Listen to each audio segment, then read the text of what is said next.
Hello, everybody. So what I wanted to do was provide you with a 3.5. It's kind of in between the 3 and the 4 step, but it's really important. So definitely stay tuned into this video, and then it'll smoothly ride you into step 4, okay? Just a few things I definitely wanted to cover so that way you can better accommodate your clients, okay?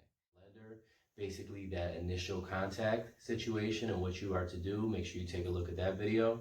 And then there's contract, right? So you want to make sure that you initiate the client realtor relationship with the appropriate contract as well. That's huge. And then the third one is the info gathering. So you want to gather the appropriate information so that way you can set up the appropriate criteria for your client based on what their wants and needs are. Okay.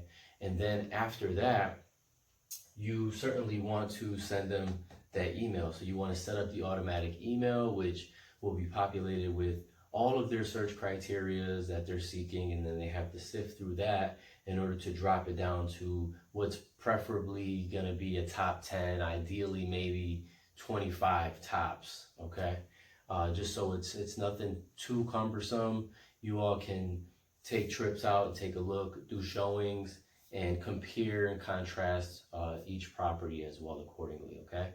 But what I also wanted to do, as I've already described the email setup, I wanted to just let you guys know how you should tweak a couple things within the MLS in order to create the best scenario for populating criteria or populating properties. Let's say it's a situation where a property is, there's only 5 that are suitable for whatever the criteria is that they're looking for. You obviously want to find a few more than that, so there's more of a variety. You don't want to find a standstill where you're seeking off markets or expireds just to satisfy one of your buyers. That's not the ideal situation you want to be in. So to create the better situation, you want to make sure that these things that I've put out here, and there's several other categories that you definitely want to expand upon to kind of open up a little bit more of those search results. But with the square footage, you want to make sure that you're not looking for a specific square footage, okay? Like, let's say there's a house that's 1,400 square feet, right? It's a 4-bedroom, 2-bathroom Cape, and they really like the house. Now, size-wise, they felt it was suitable for what they're looking for. So work around that. 1,400, just kind of fix 100 above, 100 below, or 150 above, 150 below. A lot of times, I mean, if you look at 100 square feet, sometimes that's a full room, right? Depending on how large the room is, or it could be a small office. So make sure you add that in. You want to have some flexibility with these. You don't want them to be so solidified to the point where you can't mold them into whatever it is your client's looking for. Bedrooms as well. Let's say they're looking for a 3-bedroom home. Now, why would you limit them to a 3-bedroom when you know that they can absolutely settle for a 4-bedroom or a 5-bedroom or something of that nature, right? And then moving forward with the baths, same situation. If they're looking, as long as it's got 1 bath, great. Just add to 2, right? So you would put like 1-3, so 1 to 3 bathrooms, right?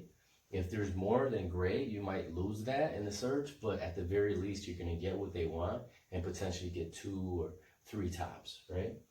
Garages, same situation. If they're looking for 1 garage, well, put 1 to 3, because sometimes it's going to satisfy the price range that you're looking for, but now you're limiting one property because you decided to put in 1 to 2 garages, but that house had 3 garages at the same cost of, you know, what their criteria is. So I wanted to break that down for you guys really quick, and how pricing is the same situation. So pricing over here, let's say that they're qualified for 240, right? Let's say they're qualified for 240,000, and they're looking for homes within that range.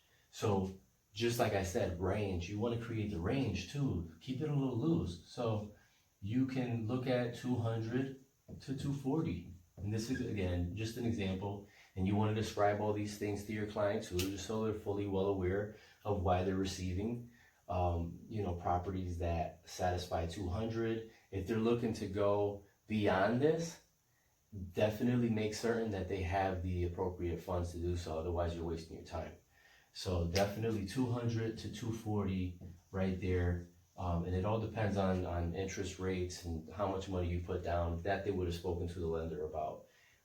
But just to keep things really simple and easy, definitely play with this too. So square footage, bedroom, bath, garage, and price range.